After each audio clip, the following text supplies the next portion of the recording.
Good afternoon. Madam Secretary, do we have our quorum? Good afternoon, ladies and gentlemen. It is now 3 p.m. and the Secretary, having advised me that a quorum is present, I now call this meeting to order. I am John Bailey, Chairman of the Board of Directors of One Great Studio, and it gives me great pleasure to welcome you to our first annual general meeting as a publicly listed company. The meeting is being held in a virtual format, and on behalf of my fellow directors who are joining virtually, it gives me great pleasure to welcome all our shareholders and guests on the online platform. I wish to extend a special welcome to the representatives from our auditors, Crichton Mullings and Associates, and the representative present. A special welcome also to Myers, Fletcher and Gordon, represented by Chanel May Brown, our legal advisors. I also want to welcome our registrar, the JCSD Trust and Corporate Services, members of the press, and all other guests to our team members present. Please join me in extending a warm welcome to the management team of One Great Studio, who will be introduced to you by our CEO at the appropriate time. I now invite Mark Ramsey, one of our directors, to offer prayers and bless these proceedings. All right, thank you, Chairman. Let us pray. Father, we thank you so much for this new day that you've given us. Thank you for this opportunity to serve you through our work, serve Jamaica, pray for One Great Studio. Thank you for great work that has been done so far. Pray that you bless the directors, shareholders, employees, all stakeholders. Pray that this meeting would go well. Guide and direct us. In your name we pray. Amen.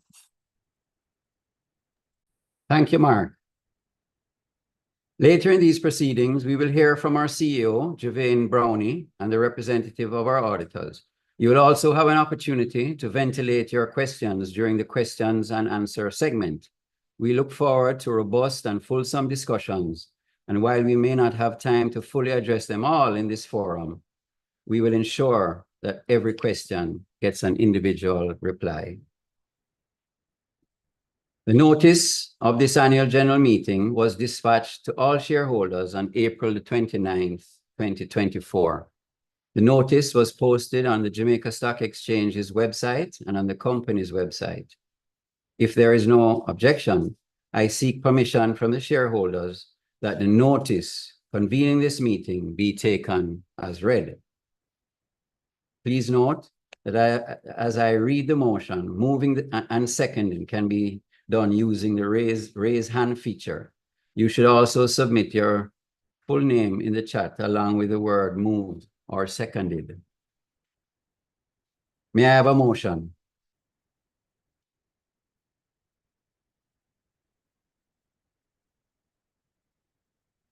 Thank you. Seconded by?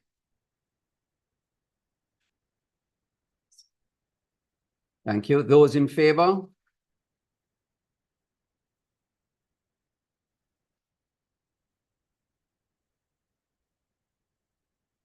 Those against?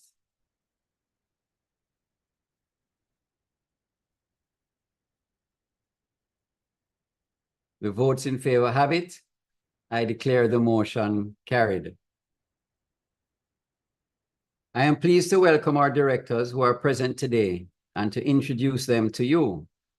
Your directors are Jacqueline Sharp, Director and Head of Audit Committee, Simone Bowie-Jones, Director and Head of the Remuneration Committee, Rachel Brownie, Director and Corporate Secretary, Mark Ramsey, Director and Head of our Corporate Governance Committee, Javane Brownie, Director and CEO, Gina DeLissa, Director and Chief Operating Officer, and I am John Bailey.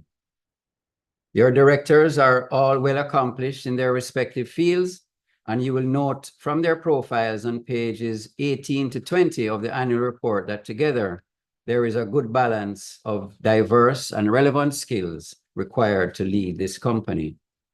Director Rachel Brownie is also our corporate secretary, as I had mentioned previously. I would like to take this opportunity to highlight the excellent work done during 2023 by our board and its committees. We are grateful to the members for their continued vigilance, diligence, and guidance regarding critical governance functions during the year. 6 board meetings were held during the year, with all directors attaining 93% attendance. As your board, we strive to engender a culture of strong corporate governance built on transparency, accountability, integrity, and compliance. On this foundation, we are committed to diligently fulfill our responsibility and manage the business in the best interest of all stakeholders. We also want to reaffirm our dedication to timely communication and investor transparency. We have expended a great deal of effort to this end with very comprehensive and easily accessible avenue via our website. We encourage all stakeholders to explore our investor relations page at onegreatstudio.com/investors. We post all quarterly reports with a quick summary supplemental document. This provides a concise summary of key highlights for a more easily digestible read. You can also sign up on our investor newsletter on this page. We want you, our stakeholders, to stay up to date with the company news and any updates that can be sent straight to your inbox. Once again, I thank you and now proceed to the formal aspect of the AGM. I will now invite the secretary to take us through the protocols for today's meeting. Thank you, Chairman, and good afternoon, all. The agenda for today's meeting will flow in keeping with the notice of the AGM, which can be found on page 6 of the annual report. You will be asked to consider several resolutions at the appropriate time. The first item of ordinary business of the meeting is to receive the audited accounts for the year ended 2023 and the reports of the directors and auditors thereon. Before placing the reports to the vote, the auditor will read their findings and the CEO, Javane Brownie, will address the meeting on the company's performance and update you on the current projects and the overall outlook of the company. Once the CEO is finished, the chairman will open the meeting to questions from shareholders on the report of the auditors and the CEO's presentation.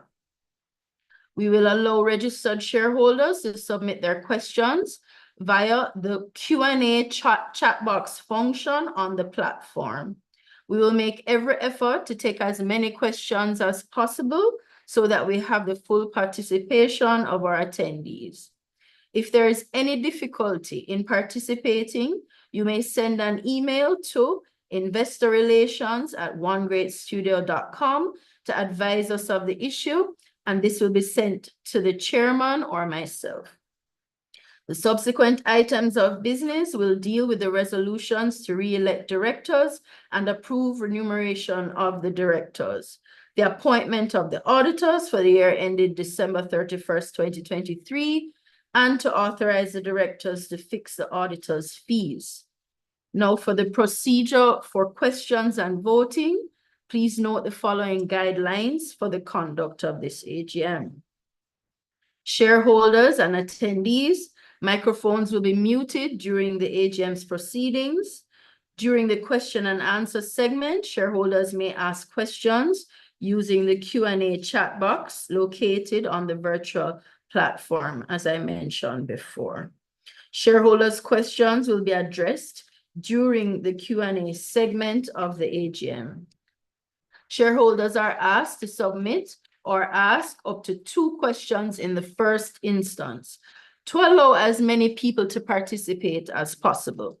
If time permits, we will take additional questions thereafter.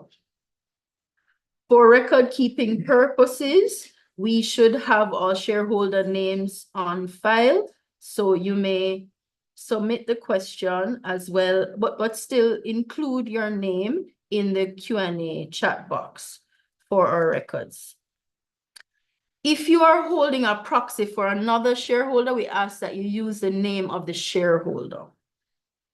The chair will determine who will respond to the various questions raised. Now, for voting on the resolutions by shareholders, we will facilitate this via the e-platform.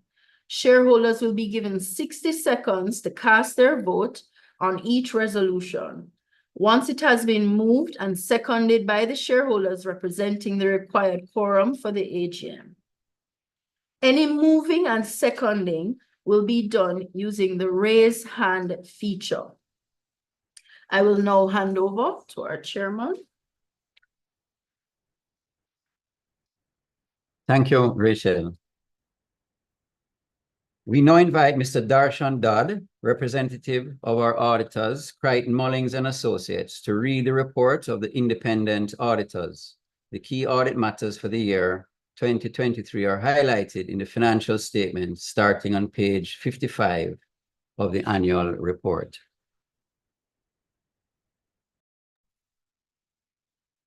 Thank you very much, Mr. Chairman. Good afternoon, everyone.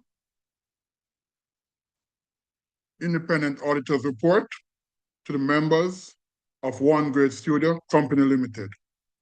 Report on the audit of the consolidated financial statements. Opinion. We have audited the accompanying financial statements of One Great Studio Company Limited, the company, and the consolidated financial statements of the company and its subsidiaries, the group, set out on pages 8 to 42.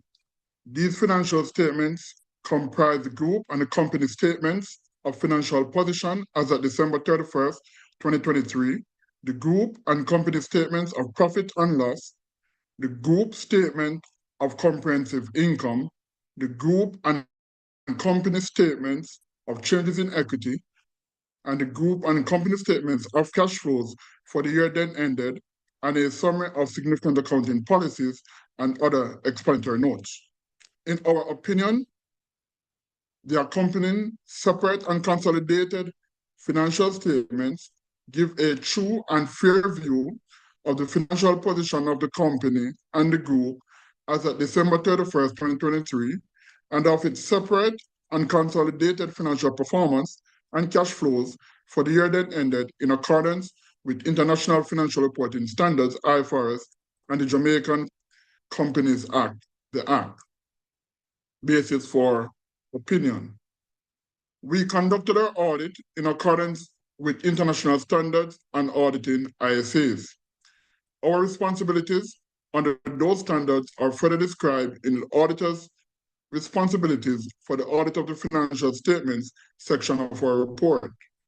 We are independent of the company and the group in accordance with International Ethics Standards Boards for Accountants, International Code of Ethics for Professional Accountants, including International Independence Standards, IESBA Code. We have fulfilled our other ethical responsibilities in accordance with the IESBA Code. We believe that the audit evidence we have obtained is sufficient and appropriate to provide a basis for our opinion. Key audit matters. Key audit matters are those matters that, in our professional judgment, were of most significance in our audit of the consolidated and separate financial statements of the current period. These matters were addressed in the context of our audit of the consolidated financial statement as a whole and informing our opinion thereon, and we do not provide a separate opinion on these matters. Key audit matters continue. Key audit matter number 1, revenue from contracts with customers. As described in note 3I, the group recognizes revenue from contracts with customers under IFRS 15 when the services have been performed by the group. The standard also requires management to identify the performance obligations in contracts and determine the timing of satisfaction of the performance obligations. It also requires management to determine whether it acts as a principal or agent in executing the contracts, and if there are significant financing components included in the promised payment amount. How the matter was addressed in our audit. We have obtained and reviewed management's assessment and understood the underlying assumptions used to support the calculations as required by IFRS 15. We also evaluated the appropriateness of the group's revenue recognition policy in relation to the requirements of the standard. We reviewed management's computation and independently reviewed a sample of contracts and evaluated them as follows. We obtained and reviewed signed contracts to validate legitimate contracts exist with customers. We verify the transaction prices that are explicitly stated in the contracts associated with the relevant performance obligation. We also obtain and review invoices on a sample basis, along with supporting reports confirming evidence of work carried out and performance obligations met. Additionally, where bundle services are offered, we assess whether the transaction price should be allocated to each performance obligation. Based on the above, we verify that revenue was properly recognized in the correct period. We also reviewed the disclosures for appropriateness in accordance with IFRS 15. Key audit matter number 2, expected credit loss on trade receivables. The group is required to recognize expected credit losses, ECL, on trade receivables, the determination of which is highly subjective and requires management to make significant judgments and estimates, including determination of the appropriate variables and assumptions used in the application of forward-looking information. The risk of material misstatement increases as significant management judgment is used in determining the appropriate variables and assumptions used in the ECL calculations. How the matter was addressed in our audit. Our audit procedures to address key audit matter relating to the expected credit loss on trade receivables included the following. Obtaining an understanding of the model used by management for the calculation of expected credit losses on trade receivables. Testing the completeness and accuracy of the data used in the ECL model to the underlying accounting records on a sample basis. Reviewing the ECL model to assess appropriateness of the group's impairment methodology, management's assumption, and compliance with the requirements of IFRS 9 financial instruments. Evaluating the appropriateness of the economic parameters, including the use of forward-looking information. Testing the accuracy of the ECL calculation. Testing the recording and aging of trade receivables. Assessing the adequacy of the disclosures of the key assumptions and judgments for compliance with IFRS 9 financial instrument. Based on the procedures performed, management assessment of expected credit loss on trade receivables appears reasonable. Key audit matter number 3, intangible assets impairment assessment. The group has intangible assets of 336.9 million arising from the acquisition of High Voltage Digital LLC operations, which represents 52% of the total assets as at the year-end.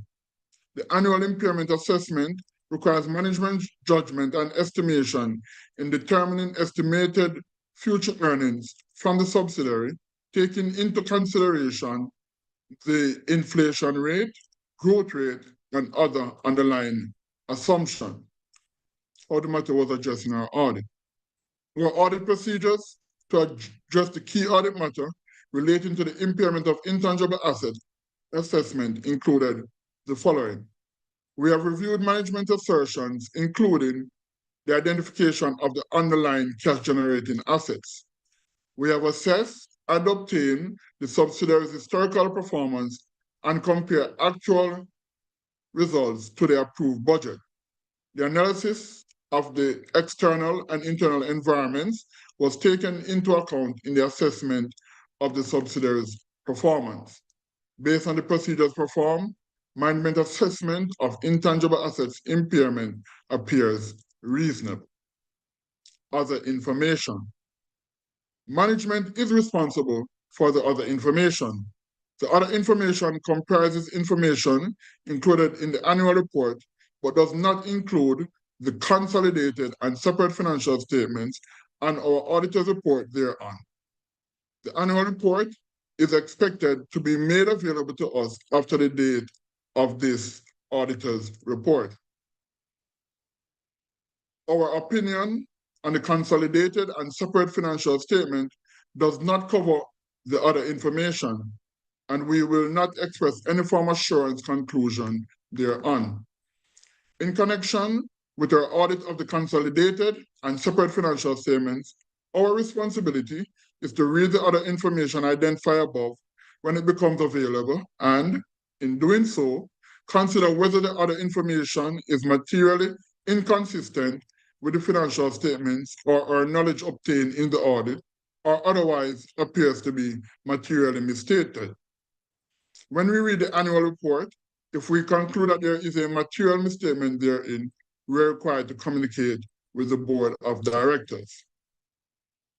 Responsibilities of management and those charged with governance for the financial statements. Management is responsible for the preparation of the consolidated and separate financial statements that give a true and fair view in accordance with IFRS and the Act, and for such internal control as management determines is necessary to enable the preparation of consolidated and separate financial statements that are free from material misstatement, whether due to fraud or error.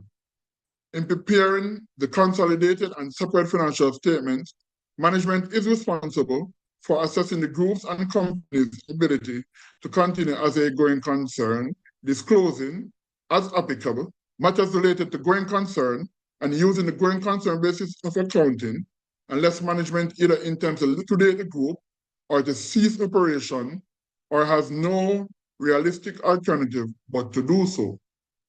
The board of directors is responsible for overseeing the group's and company's financial reporting process.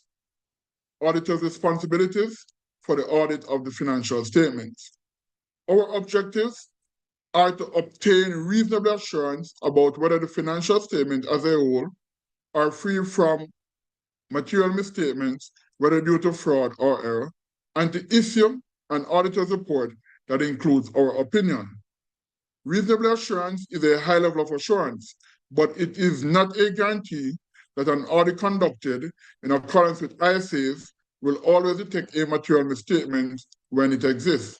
Misstatements can arise from fraud or error and are considered material if, individually or in the aggregate, they could reasonably be expected to influence the economic decisions of users taken on the basis of these financial statements. Further description of our responsibilities for the audit, the consolidated and separate financial statement is included in the appendix to this auditor's report. This description, which is located at pages 6 to 7, forms part of our auditor's report. Report on additional matters as required by the Act. We have obtained all the information and explanations which, to the best of our knowledge and belief, were necessary for the purposes of our audit. In our opinion, proper accounting records have been maintained so far as from our examination of those records, and the consolidated and separate financial statements, which are in agreement therewith, give the information required by the Act in the manner required. The engagement partner on the audit resulting in this independent auditor's report is L.E.A.R.N. Signed, Cranton Mullins and Associates, Chartered Accountants, Kingston, Jamaica, February 28, 2024. Appendix to the independent auditor's report. As part of an audit in accordance with ISAs, we exercise professional judgment and maintain professional skepticism throughout the audit. We also identify and assess the risk of material misstatements of the group and company financial statements, whether due to fraud or error, design and perform audit procedures responsive to those risks, and obtain audit evidence that is sufficient and appropriate to provide a basis for our opinion.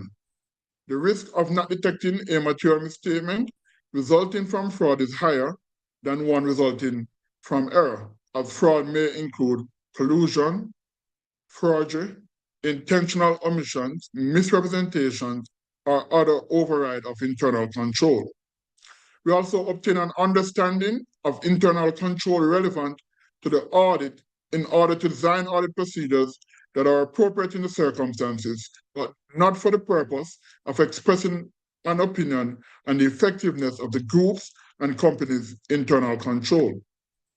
We evaluate the appropriateness of accounting policies used and the reasonableness of accounting estimates and related disclosures made by management. We conclude on the appropriateness of management's use of the going concern basis of accounting and, based on the evidence obtained, whether a material uncertainty exists related to events or conditions that may cast significant doubt on the group's and company's ability to continue as a going concern. If we conclude that a material uncertainty exists, we are required to draw attention in our auditor's report to the related disclosures in the financial statements, or if such disclosures are inadequate, to modify our opinion. Our conclusions are based on the audit evidence obtained up to the date of our auditor's report. However, future events or conditions may cause the group and company to cease to continue as a going concern. We also evaluate the overall presentation, structure, and content of the group and company's financial statement, including the disclosures, and whether the group and company financial statements represent the underlying transaction and events in a manner that presents a true and fair view. We communicate with the board of directors regarding, among other matters, the planned scope and timing of the audit and significant audit findings, including any significant deficiencies in internal control that we identify during the audit. We have obtained all the information and explanations which, to the best of our knowledge and belief, were necessary for the purposes of our audit. In our opinion, proper accounting records have been maintained so as far as appear from our examination of those records, and the group and company financial statements which are in agreement therewith give the information required by the Act in the manner required.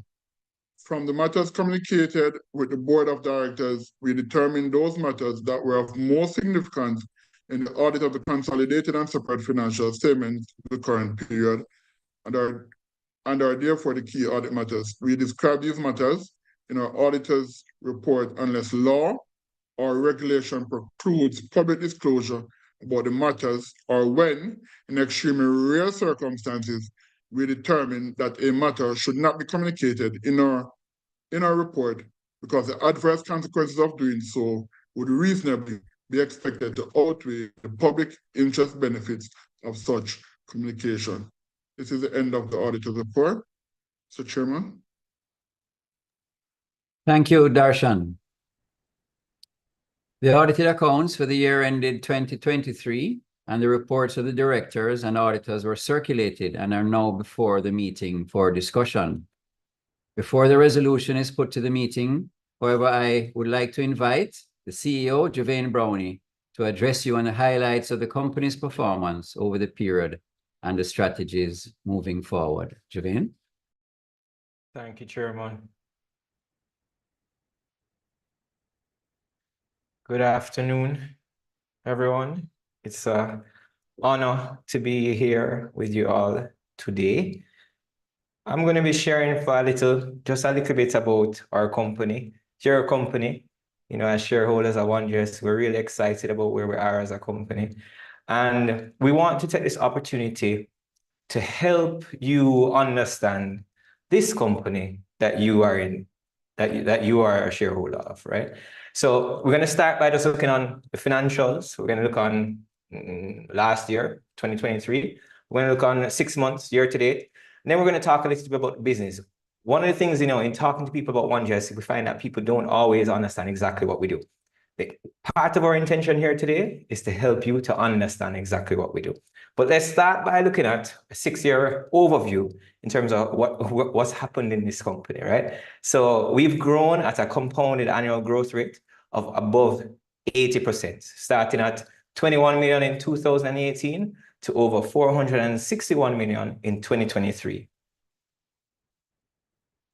I'm going to explain a little bit about the evolution of One Great Studio. So we started out as a design and development agency, just building websites and doing graphic design.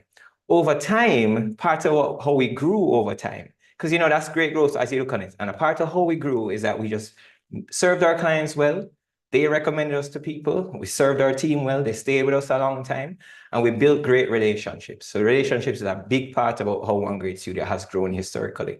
The other thing that we've been doing is that we've been strategically adding business lines or services, essentially.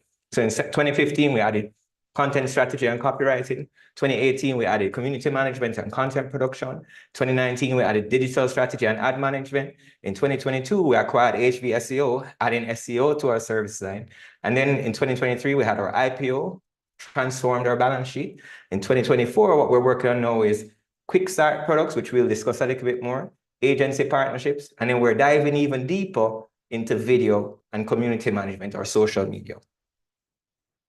It's important when you think about OneGS to think about us as a digital first agency, right? And when you think digital, it means anything online, anything and everything online, right? And we're just scratching the surface as a digital agency. What I mean by that, this graph right here, it's showing what we perceive our depth of service to be in each of these service lines or niche then in digital, right? So we have apps, content, video marketing, conversion rate optimization, design and brand development, digital strategy, email marketing. You can see here how we view ourselves, right? And the point of this is to realize that we view ourselves as having a lot of potential. We think we're just scratching the surface, and there are agencies out there that just focus on email marketing alone.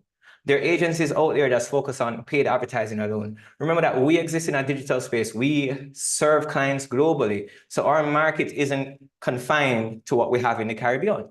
So we have access to these large markets. And what we want to do over time is that we want to be building all our revenue lines, all these different service lines. We want to be building them out in a balanced way, right? And so a big part of what we're doing this year is that we're going more into content and video marketing. Here you can see we have that as a 1, right? This is on a scale of 1 to 10. So we think there's a lot of potential there for us to go. There's still more potential in SEO, and there's potential in all these different lines. So when you think about digital, when you think about OneGS, please remember we're just scratching the surface.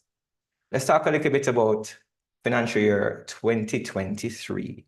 So in financial year 2023, you notice that we're always reporting in our quarterlies and our annual and these 3 metrics.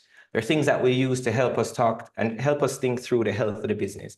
So we have our total clients served. This is for the total year. We served 139 clients throughout the year. We had 87% of that revenue is coming from retainers. What that means is that this is recurring revenue. There are people on contracts and they pay us essentially a flat rate monthly. So up over 87% of our revenue last year came from retainers. And our average client spend for the entire year, each client that we had spent on average $3.3 million with us, right? Now, it's important as you read our reports as well to recognize that this is our annual client spend, and what you have in the quarterly results is actually our quarterly client spend, right? So track those metrics with us is what we use to track the health of the business, and you can look at it as well to see, where we're trending on that side. So our financial year 2023, our revenue was up 93% year over year, up to 461 million. Our net profit was up 183%, up to 79 million. Our total debt down 92% year over year, down to 23 million from 592 million. Down to 23 million, sorry about that. And then there's some financial ratios here. Our cash and cash equivalents up 208%, $265.4 million. This is at the end of the year after we already paid down our debt, right? Our debt to equity, significant reduction there from 1.8x to 0.04. So we have very little debt right now. Our current ratio, which speaks to our current liabilities and our current assets, you can see that increasing significantly. OneJS is in a very liquid place. It's in a strong place. It's in a place that we can grow from. And our cash ratio is up as well from 2.3 to 6.9x. Let's look a little bit on the financial statements, on the income statement details. 2023, we had a revenue of 461 million, PBT 97.6 million, that's up 175%.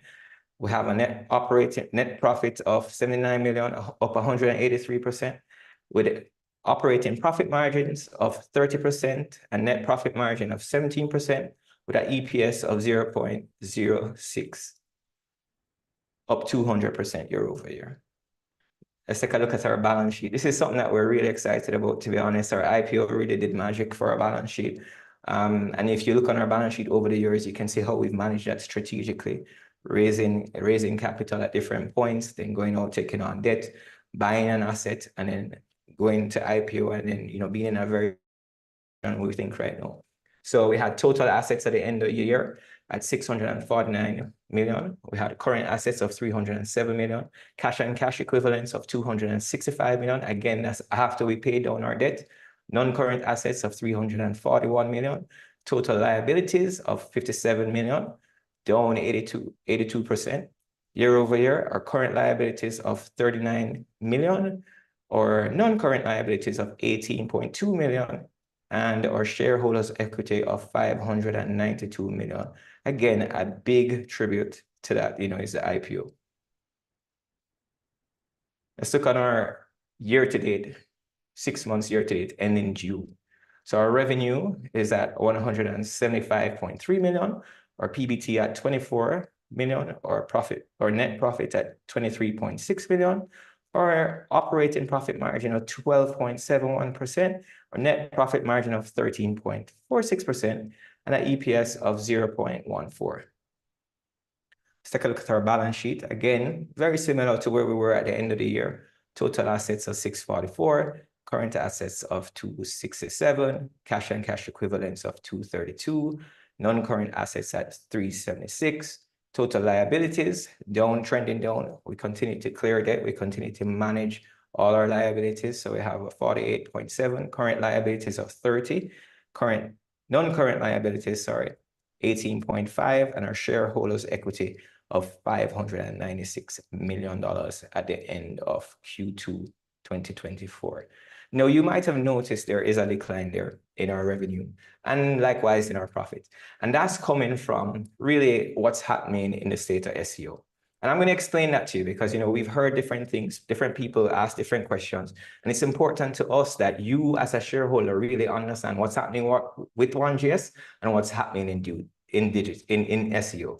So firstly, what happening with us is that a subset of people who normally pay for SEO, normally purchase SEO service, has been impacted by some of the changes happening on Google's side. Now, what Google is doing is that Google is trying to make their search engine as helpful as possible for users. At the end of the day, the job that Google has for their search engine is for people to find things that they're looking for. So Google search exists, to help people who are looking for something find the best thing that they're looking for the right thing that they're looking for. So if I Google One Great Studio, the best thing for somebody is to find the One Great Studio website, right? And so that's what Google does. It's in the business of helping people looking for something find that thing that they're looking for. Now, the subset of clients who were impacted is what we'd call the affiliate and content sites, or affiliate and content marketers, right? And what they do is that they act as a middle person. So somebody's looking for something, they do heavy search engine optimization on their site. So their sites may not actually help the person find that thing, but they come and basically are in between they're just brokering traffic. So they're not really selling a service, or they're not really selling a product, they're really selling traffic. And what Google is saying, but hey, that's our business. We sell traffic. We help people connect with things that they're looking for. So these sites that are out there trying to help people find things that they're looking for, what they're really doing is that they're spending a lot on SEO, ranking higher than the actual people with the services, and then charging those people with the services to be in the middle. And what Google has been doing through these helpful content updates is saying that's not that helpful to our users. So Google is on a mission to make their search engine as useful as possible as helpful as possible for their users. And this is a part of that. Now, what's happened is some people who used to spend on SEO are no longer spending on that. But what we found at the very same time is that there are lots of our clients who have actual businesses, who have e-commerce businesses, who have software as service businesses, or are local businesses like a lawyer or a plumber or somebody that does roofing. That's another one of our clients, right? Those people are doing well because Google are saying, we're rewarding these people because they actually have something to sell. So if somebody is looking for a lawyer, let's connect them directly with a lawyer, not with a middleman. If somebody is looking for a particular piece of software, let's connect them directly with the software provider, not a middleman. And that's really what we're doing. And what we have been doing since we saw that downturn is that we've been focusing on selling and marketing to e-commerce, SaaS, and local businesses. Let's talk a little bit about AI. This is something that we hear a lot of people saying, a lot of people talking about. And some people might say, well, you know, the decline at 1GS is attributed to AI. And I would say that's not true because the data shows, like, let's take ChatGPT, for example. ChatGPT is the most popular AI engine out there, generative AI engine out there that we all know about, right? ChatGPT's traffic year over year is down significantly. Last year, June, ChatGPT had about 2.5 billion visits per month. This year, June, ChatGPT had 250 million. That's 10 times less traffic this year than they had last year. What was happening in 1GS last year? Our revenues were growing quarter over quarter when ChatGPT was most popular. And now our revenue is a little lower. And so it's not AI taking jobs happening at 1GS. What's happening is that we're experiencing some changes on Google's side. We're adjusting, we're selling to different people there, and Google is actually still there and is still responsible for upwards of 90% of all searches that happen on the internet. So Google is still the major player there, and SEO is still very viable today.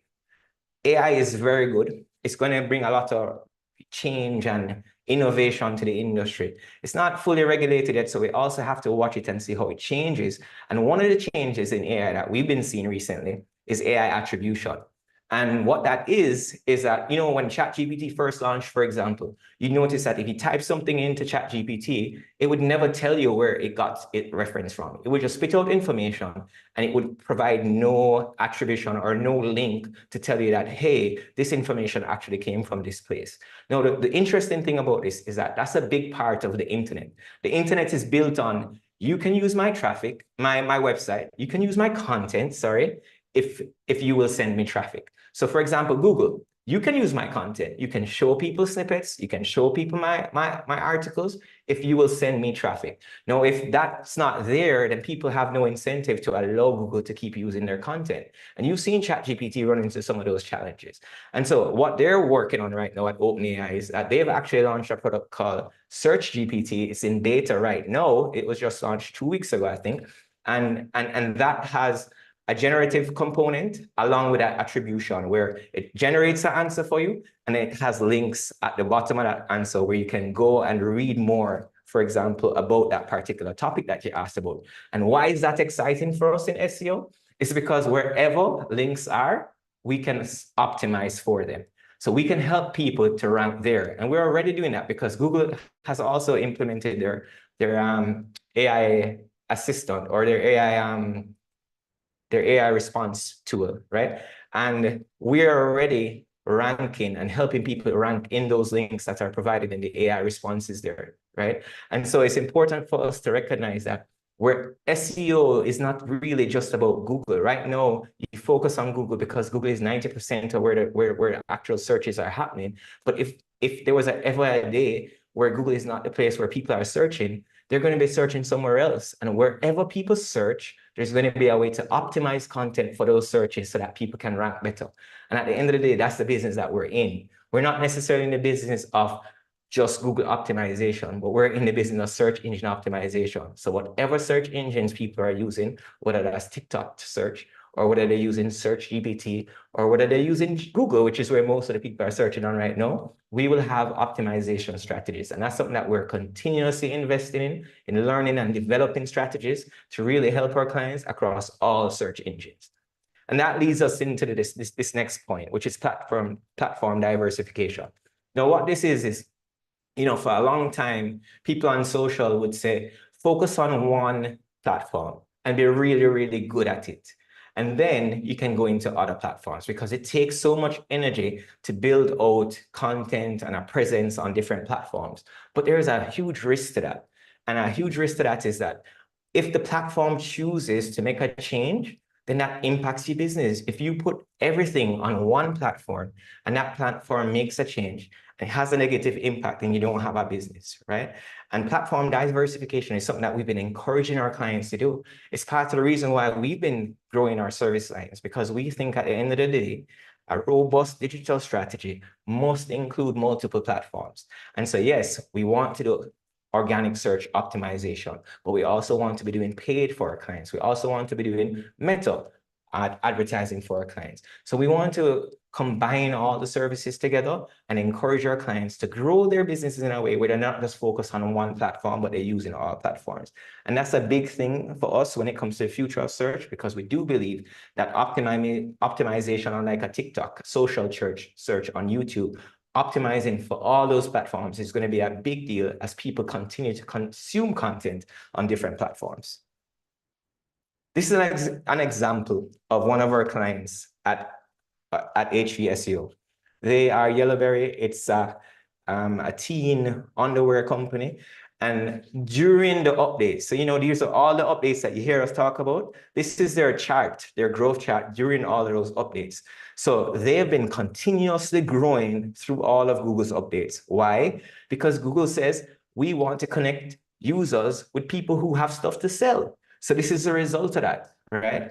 They have something to sell, their product is good, and Google has been rewarding them over time. And we've been guiding them through all these updates, helping them with their strategies, writing their content, optimizing their pages, doing all the technical optimization for them.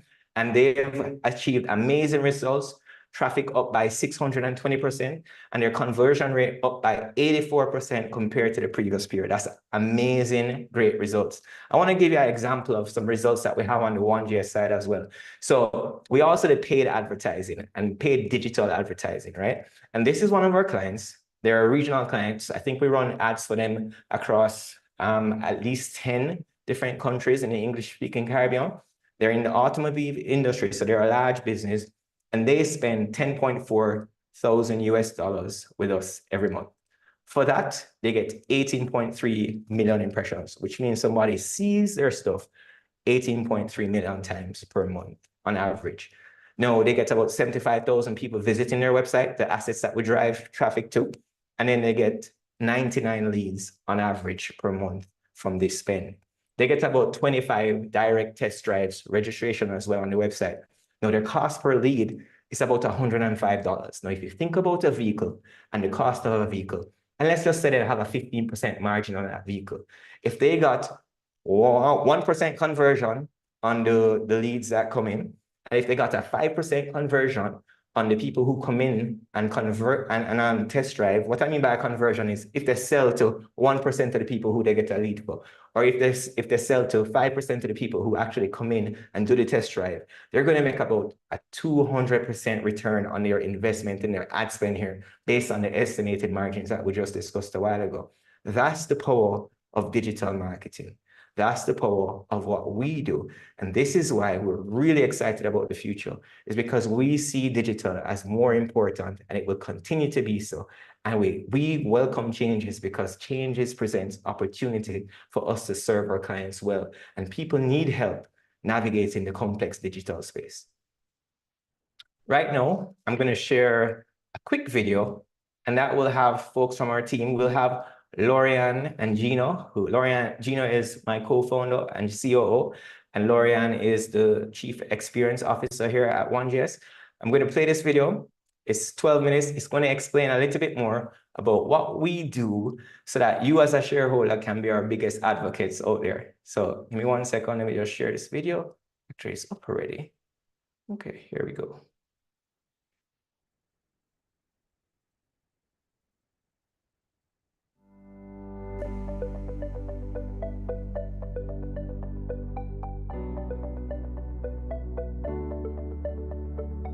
(2023) was a standout year for One Great Studio.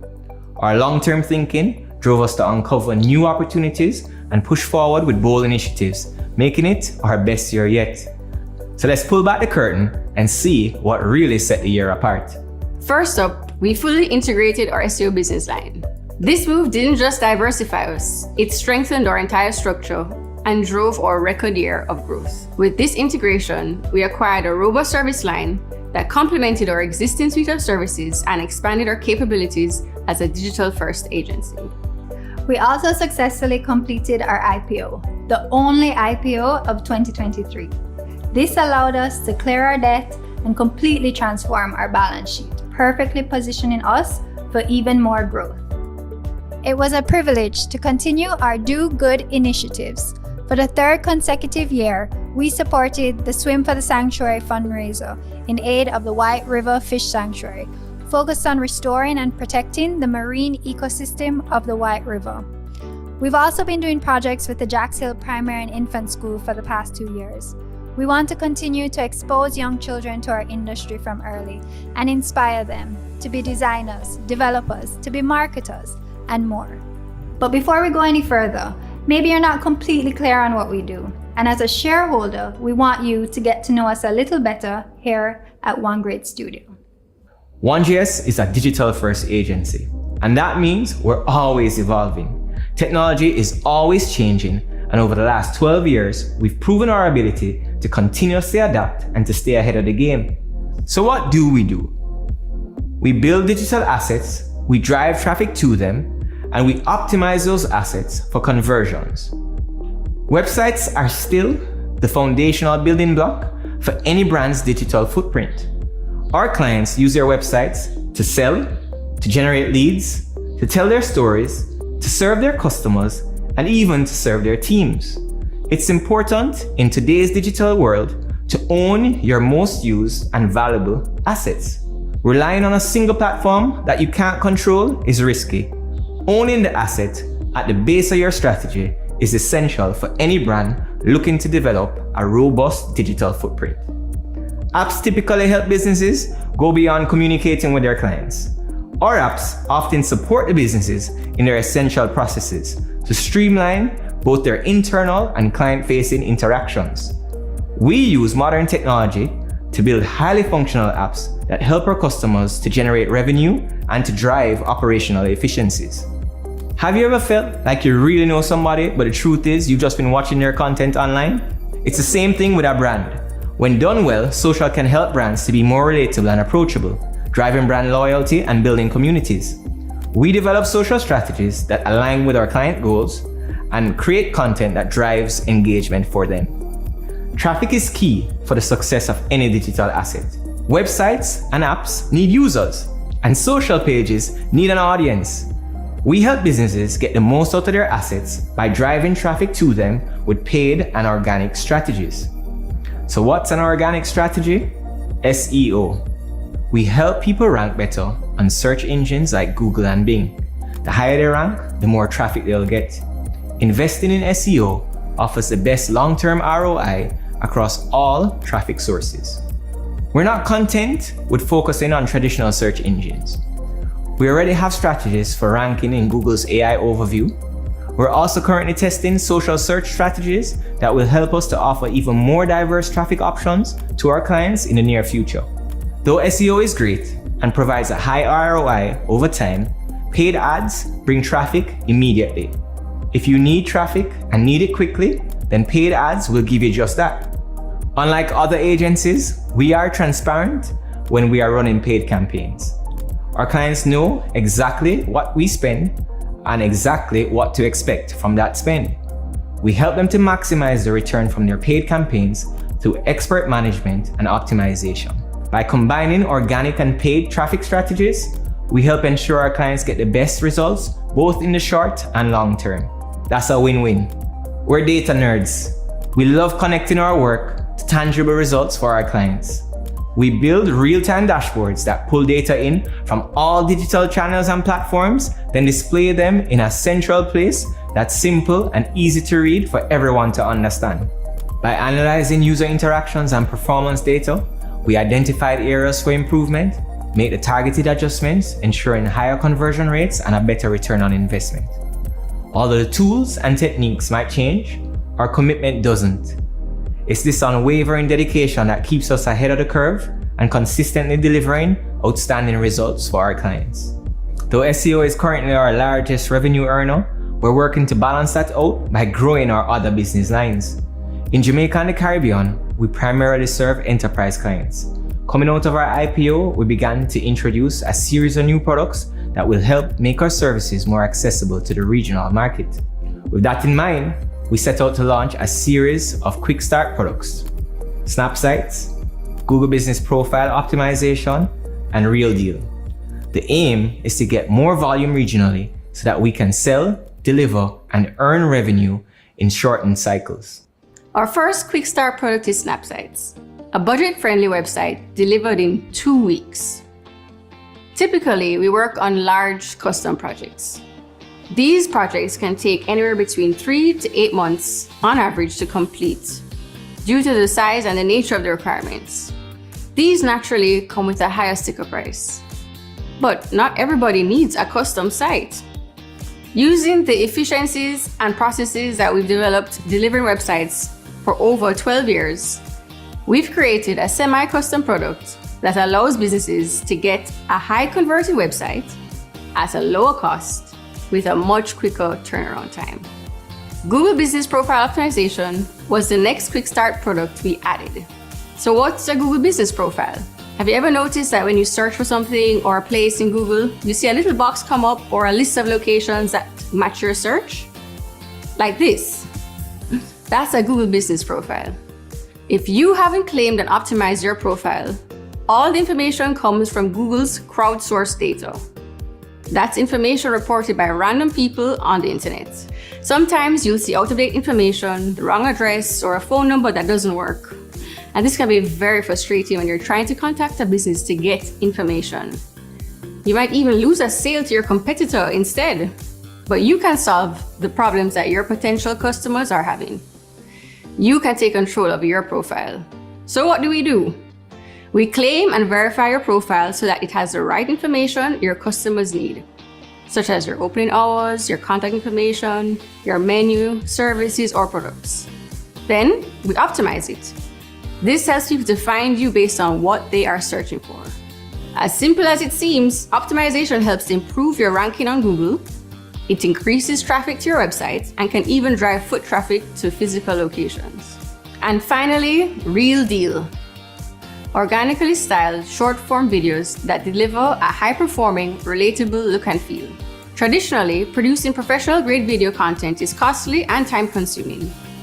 Finding a balance between quality production, manageable budgets, and impactful content is often a challenge many businesses struggle with. A bigger budget doesn't mean a higher engagement.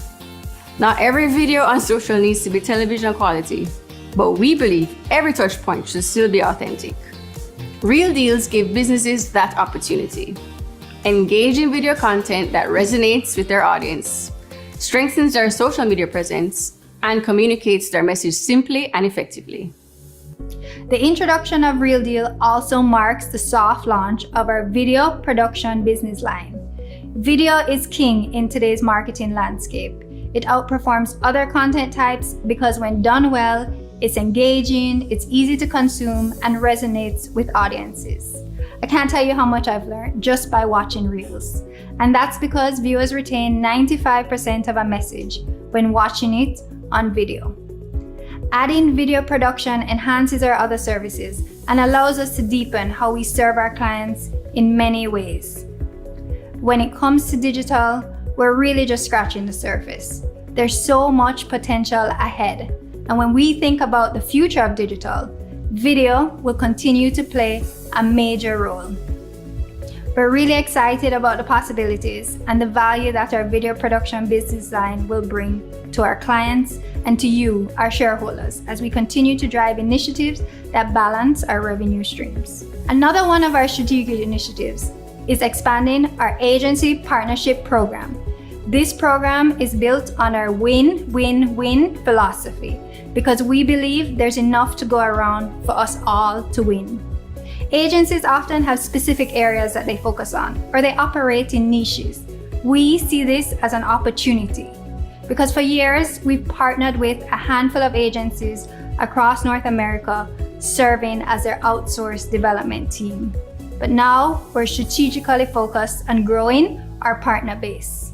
There are many traditional or niche agencies that don't have our deep expertise in digital, but can benefit from co-delivering our services. This initiative will help us to develop more partnerships in the industry with the potential of increased revenue from the built-in customer base of each agency partner. The duality of our revenue structure is a game changer. By meeting the needs of both businesses and agencies, we're expanding our market reach and boosting our revenue generation potential. We've done it in the past and we'll do it again. One Great Studio is now aggressively pursuing acquisitions that we see as complementary. We're considering both local and US agencies that we believe would be a great addition to the 1GS family. We're currently thinking strategically about our next steps, including the best way to integrate these acquisitions into our operations while considering our customer base, the market landscape, and long-term sustainability. We'll let you know as soon as we have the right target. One Great Studio is evolving and expanding. It's what we do. You have our commitment that we will transform this business again. We're excited about the opportunities ahead of us and grateful for the lessons we've learned and are learning along the way. As we move through the rest of 2024, our commitment to work to the benefit of all our stakeholders remains firm. We will continue to build a company that adds great value for our team, our clients, and our shareholders. Staying true to our core, don't be greedy, think long-term, and do good.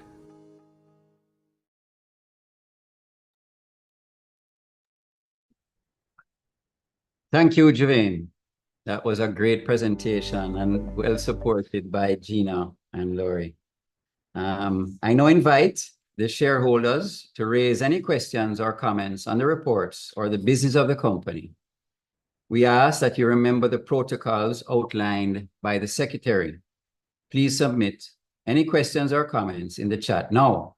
Your questions will be read and directed to be answered. We will do our best to answer as many questions as possible. If we are unable to get to your question, we will ensure that we answer them subsequent to this meeting in a timely manner.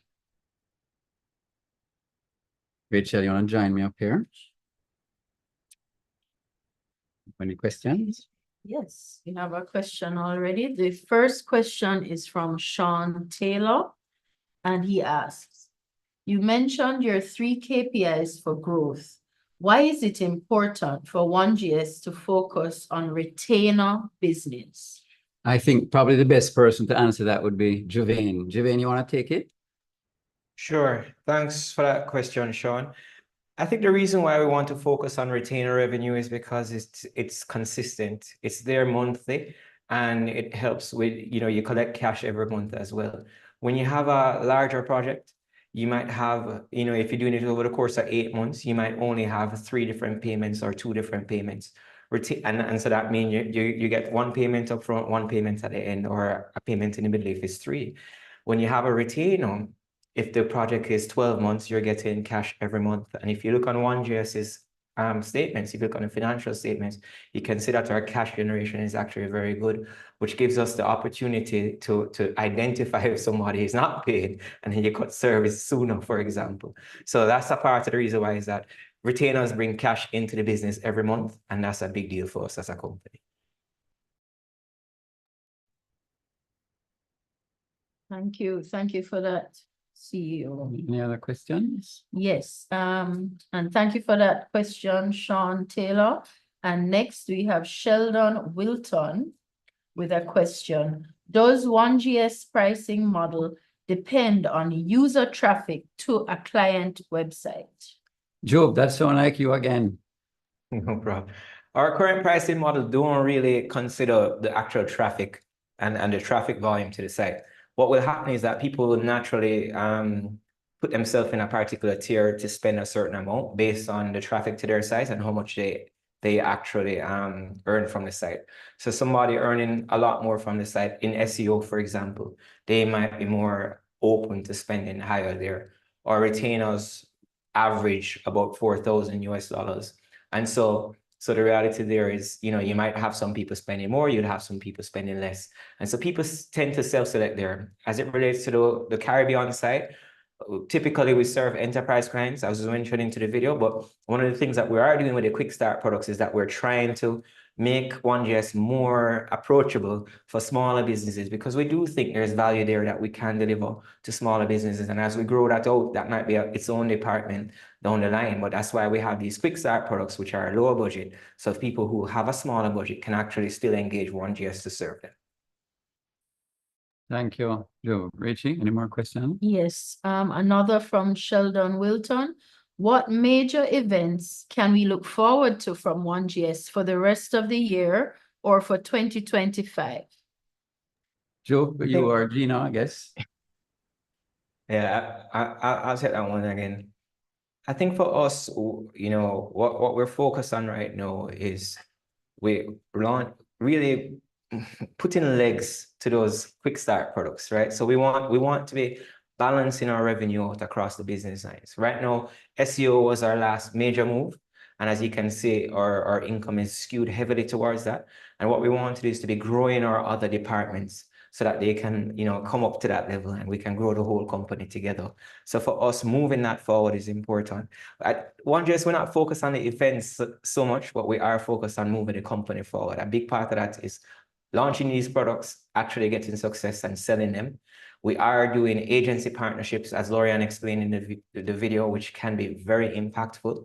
And we're also working on, you know, looking on other M&A opportunities. So those are things to look forward to from OneGS, or quick start products or agency partnerships, and also our future M&As, because that is something that we're aggressively working on right now. And Joe, Richie, any more? Yes. Wilburn Waldron asks, will this AGM recording be shared?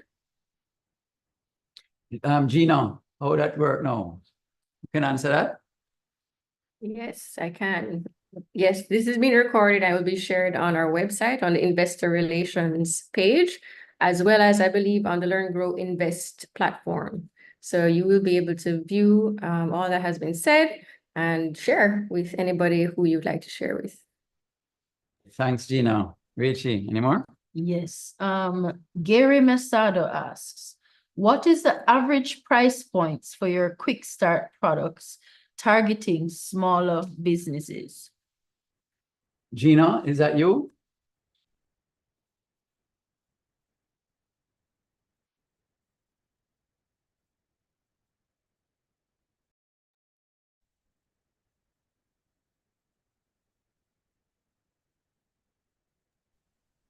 Having a bit of unstable connection. Javine, can you answer this? Hello? All right, I think for us, all right, so the price points there, I think the Snap site, Laurie is actually the best. Come, you come. All right, $2,950 is the Snap site, $2,950 US. The real deal starts at $1,300 US. And the Google Business Profile is $500 per location. And you get discounts, volume discounts, if you have multiple locations. So those are the most affordable products, services that we're offering right now. And there is great value to get from each of them. Thank you, guys. Okay, Corey Foster asks, does OneGS declare dividends to its shareholders? Juvain, you can answer that. I think we have paid a dividend for the last, I would say, 2 years at least, maybe 3, but we have definitely paid for the last 2 years. We intend to continue paying dividend as long as it makes sense, because, you know, that's something that we have to look on as well. So we have paid a dividend. It is in our policy to pay a dividend. I think it's up to 30% or 25%, either one, I'm not sure. But that's in our policy, and we do intend to pay dividends once feasible. Thank you, Joe. Richie, any more? Yes. Okay, Luke Douglas of the Gleaner asks, how has the OneGS team grown over the past year? And has the company been able to recruit and retain talent? Joe?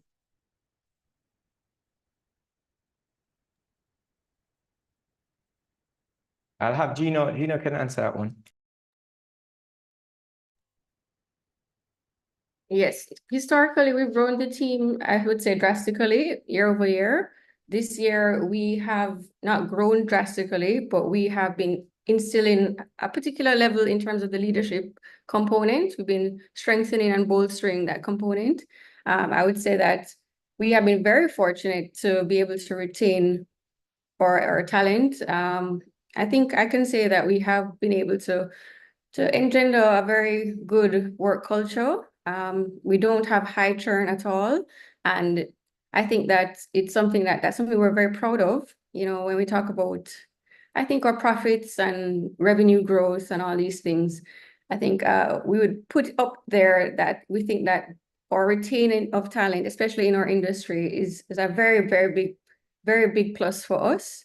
And we value it, and we see it in light of, you know, those types of things that shareholders look forward to. So I think that's something that we've been able to keep undercover, and it's a blessing for us. And we have a great team, and we're very grateful and thankful for them and their trust in us as we've grown this business. Gino, I'm going to suggest we take 2 more questions and then we close this segment. Okay. Julian Spence asks, how does 1GS see the effects of ChatGPT and its associated services affecting the company over the next 2 years? Juvain, that sounds like you again. Sure. We mentioned this a little bit earlier in the presentation, and so I'll just go through it real quick.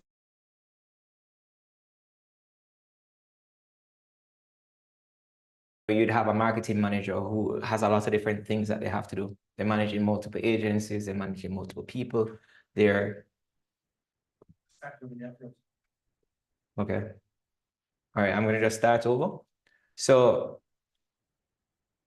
we mentioned, we spoke about that a little bit earlier in the presentation when I was talking about the impact of AI. And I would say that, you know, ChatGPT and that kind of services, it really is the introduction of AI into the market. And what we think we think we can use AI. Like, we're already using AI. We're using AI to automate some of our processes. We're using AI to assist us in different ways. So there is one component, which is leveraging AI to deliver services more efficiently. That's one component. Now, I guess the other component is, you know, will AI take away work or jobs, right? And that's a question that people have been asking. We find that the people who we're serving large companies, we're serving businesses, we're serving people who are very busy doing what they do, right? So they're very busy being the best lawyer that they can be. They're very busy being an investment banker. They're very busy building, you know, their coffee business. They're very busy selling things in their retail stores. And those people need the help of an agency to come alongside them. So whether the agency uses AI tools to assist them or not, those businesses still need that service. So I would say it will impact us in terms of our efficiencies. But I don't necessarily see it taking away our clients based on the type of clients that we have. Our clients choose to work with an agency because they need the help that the agency can provide. Last question. Okay, the final question comes from Orain Goodwill. He asks, you mentioned M&As. Are there any companies or businesses that you have identified yet? And if so, are they related to other business lines outside of SEO that you are trying to grow and build out? Well, I'm not sure. We spoke about this yesterday here as a team, and it's not something we want to reveal and discuss now. So in the fullness of time, we'll reveal it. But suffice to know, it's something we're looking into, and we're not comfortable talking about that at this time. Thank you. Thank you, Rachel. Thank you, everybody who participated and asked the questions. They were wonderful, and really appreciate it. We'll now put the vote for the resolution for the adoption of the audited accounts for the year ended 2023. and the reports of the directors and auditors thereon before the meeting. Resolution 1, that the audited accounts for the year ended December 31st, 2023, together with the reports of the directors and the auditor, be approved and adopted. Do I have a proposal?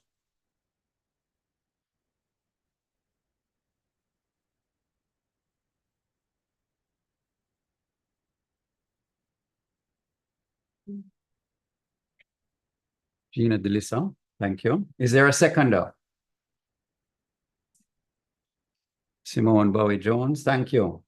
I now put the resolution to the meeting. The resolution is placed on the screen. You have 60 seconds to vote electronically by selecting for or against. Please use a poll in your screen to indicate your vote.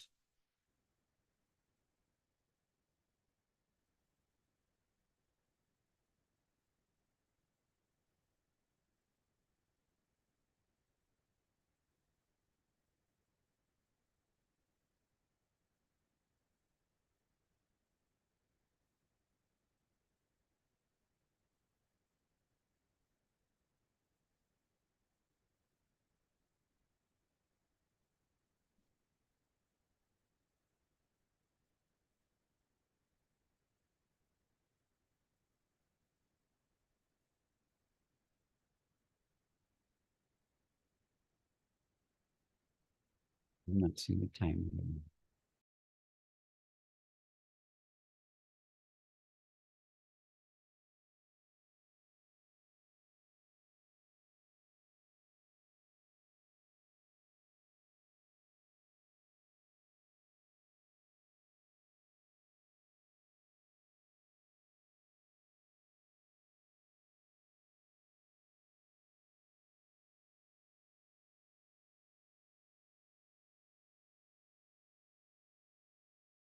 Time is up.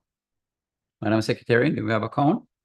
Okay, we have 25 votes for, none against. Sorry, 27 votes for and none against. Thank you.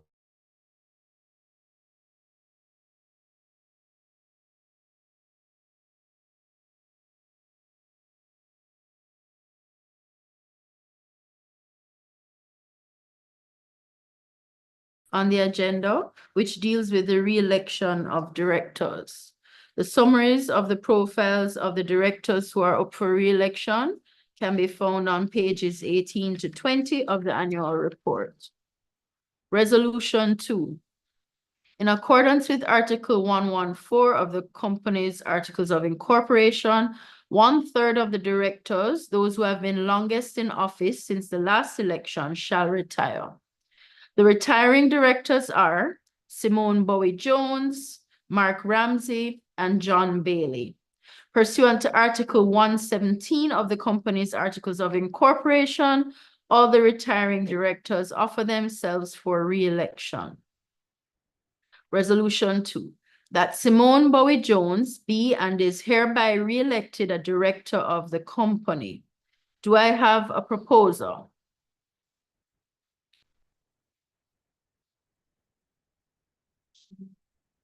Shaniel May Brown is our proposer. Thank you. Is there a seconder?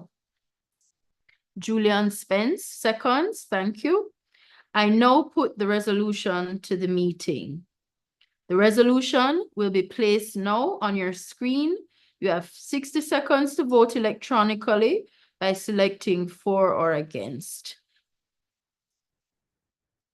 Please go ahead and use the poll on your screen to indicate your vote.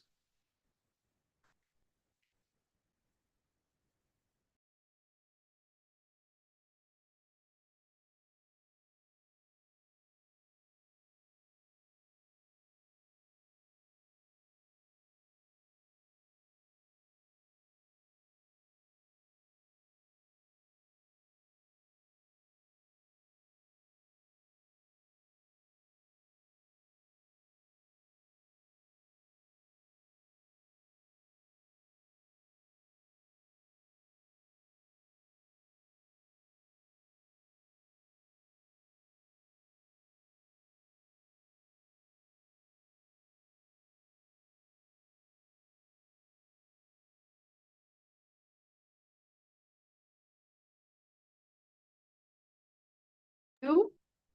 Please give us a moment to tally the votes.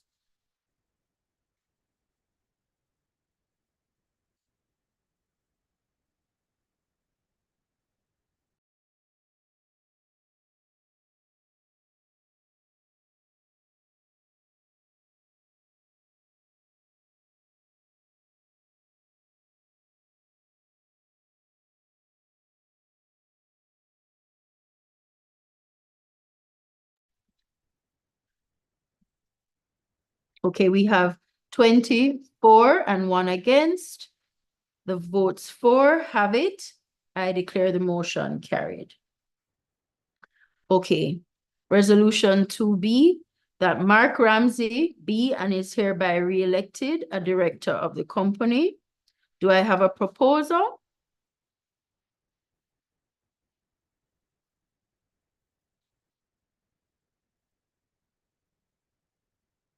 Julian Spence, thank you. And do I have a seconder? Jada Brownie, thank you, Jada. I now put the resolution to the meeting. The resolution is placed on the screen and you have 60 seconds to vote for or against.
You, please give us a moment.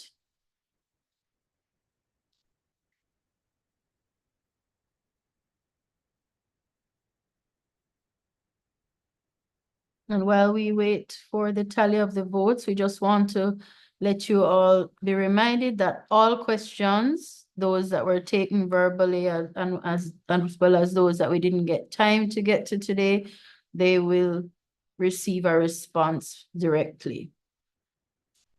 Okay, for resolution 2B, we have 26 for and none against. The votes for have it. I declare the motion carried. And resolution 2C, that John Bailey be and is hereby re-elected a director of the company. Do I have a proposal? Gina Delissa, thank you. And do I have a seconder? Julian Spence, thank you. I now put this resolution to the meeting. Again, your 60 seconds begins now.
Okay, thank you for voting.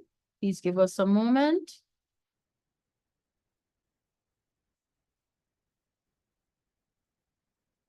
Okay, resolution 2C, we have 26 for, 0 against. The votes in favor have it. I declare the motion carried. And at this point, I'd like to hand back to the chairman. Thank you all. Thank you, everyone. Thank you, Madam Secretary. Shareholders, on behalf of the three of us who have just been re-elected, thank you for your votes of confidence. Resolution 3 is the next resolution before us, that the shareholders of the company hereby delegate their power pursuant to Article 107 of the Articles of the Company to the Board of Directors of the company, who are hereby authorized to fix the remuneration of the directors. I now invite a shareholder to propose the resolution. May I have a proposal? Thank you, Robert. And a second, Sean Taylor. I now put the resolution to the meeting. The resolution is placed on the screen. You have 60 seconds to vote electronically. Please use a poll on your screen, again, to indicate your vote.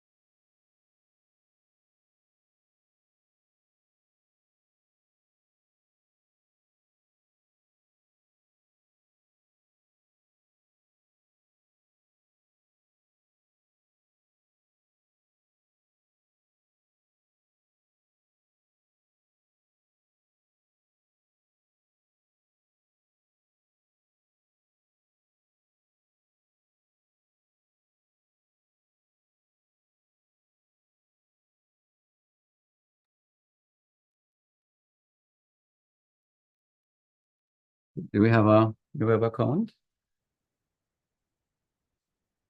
Yes, Sherry? sure. 24 for 0. Okay, we have 24 for and 0 against. The votes in favor have it. I declare the motion carried. Resolution number 4, that as recommended by the directors, the interim dividend paid on May the 3rd, 2024 be and are hereby declared as final, and no further dividend be paid in respect of the financial year ended December 31st, 2023. I now invite a shareholder to propose the resolution. May I have a proposal? Robert Evelyn, thank you. Will a shareholder please second the motion? Thank you, Shanil. I now put the resolution to the meeting. The resolution is placed on the screen, and you know what to do. We have 60 seconds. Please use a poll on your screen to indicate your vote.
Richie?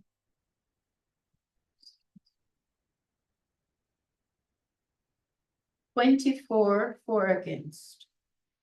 Thank you. The votes in favor have it. I declare the motion carried. Resolution number 5, that Crichton Mullins and Associates, Chartered Accountants, having agreed to hold office as auditors of the company, be and are hereby appointed auditors of the company to hold office until the next annual general meeting at a remuneration to be fixed by the directors of the company. I now invite a shareholder to propose the resolution. May I have a proposer? Robert Evelyn, thank you. Will a shareholder please second the motion? Julian, thank you so much. I now put the resolution to the meeting. The resolution is placed on the screen. You have 60 seconds to vote electronically by selecting for or against. Please use the poll on your screen to indicate your vote.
Richie, Just a moment.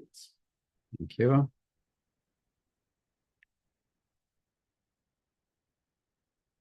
So for resolution 524 for, 2 against. Thank you. The votes in favor have it. I declare the motion carried. Ladies and gentlemen, that concludes the formal business of this meeting, and I thank you for your interest and support. We look forward to your continued support in the coming year. This meeting is now terminated. Thank you.